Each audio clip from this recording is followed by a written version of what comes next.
4 of the MCU begins with a widow. That sounds wrong, but go with it.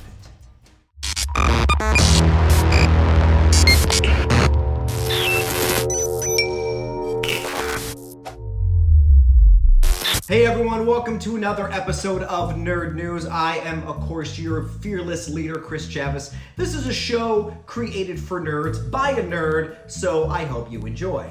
And today we're going to do a short episode on the new trailer that dropped today for Phase 4 in the MCU and that of Black Widow. Now, before we dive into this widow's nest, if this is your first time here, please hit the like, the subscribe, the notification bell. I would greatly appreciate it. So, Black Widow. Now, what they said about this movie is it takes place between Civil War and Infinity War. So, in case you want to know where in the timeline this takes place, there you go. Now, when this trailer started right off the bat, it just feels like a classic action movie. For example, my favorite action movie of all time is Die Hard. It's just a simple shoot 'em up, classic Christmas movie. Wink. But seriously though, it has a action feel to it. It feels very grounded in reality, like the Winter Soldier was. It just has a little, Marvel-ish touch to it that gives it that like, oh, you think this is an action movie? Here's a little hint of like some kind of little magic. This is magic fingers. Now, of course, this is an origin story. We don't know much of what her backstory is. It's very, very kept in the dark, much like Budapest, because I have a feeling we're not going to know what happened in Budapest.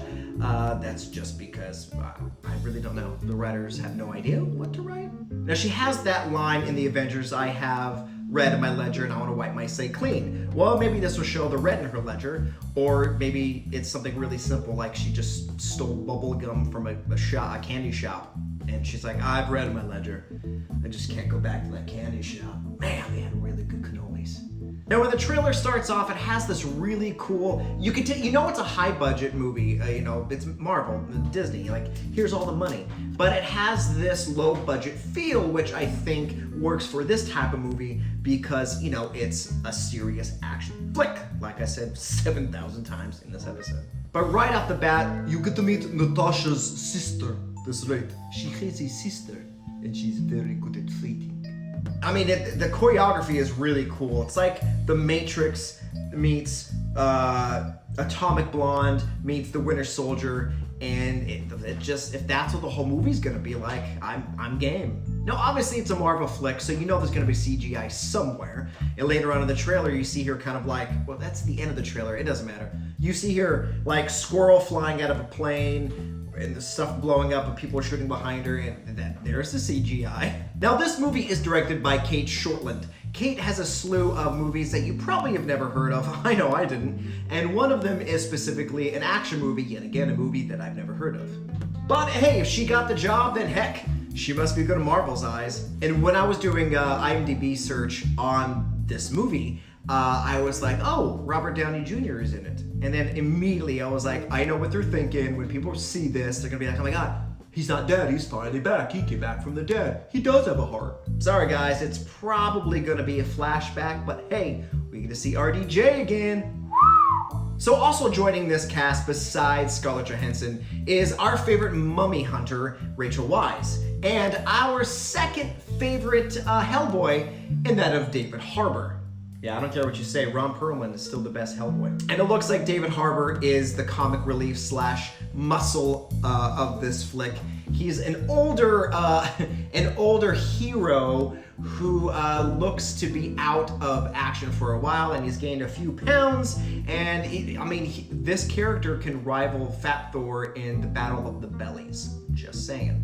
Now, the new big baddie in this movie is called the Taskmaster. He is the skull-faced, sword-wielding, machine gun-toting, crazy Halloween-looking dude. But from the trailer, it doesn't look like he has his classic skull face on, so we'll see how that goes. When they announced this, I was excited because I know what this movie could have offered.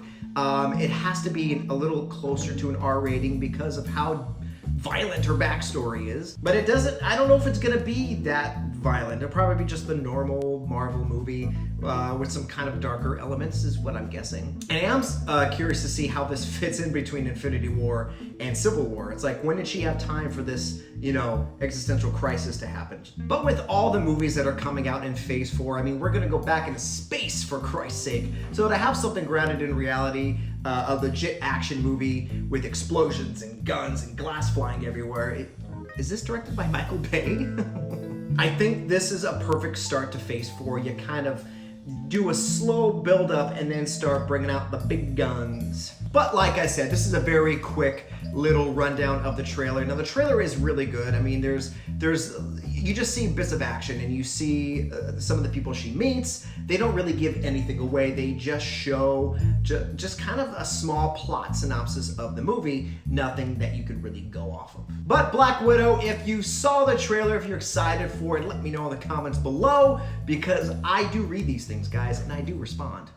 I do. And if you enjoy this show, please check out my social media accounts where I update things daily for y'all, so you don't have to be guessing as to what movies are coming down the pipeline, because, come on, Uncle Chris got you covered. He's got you covered.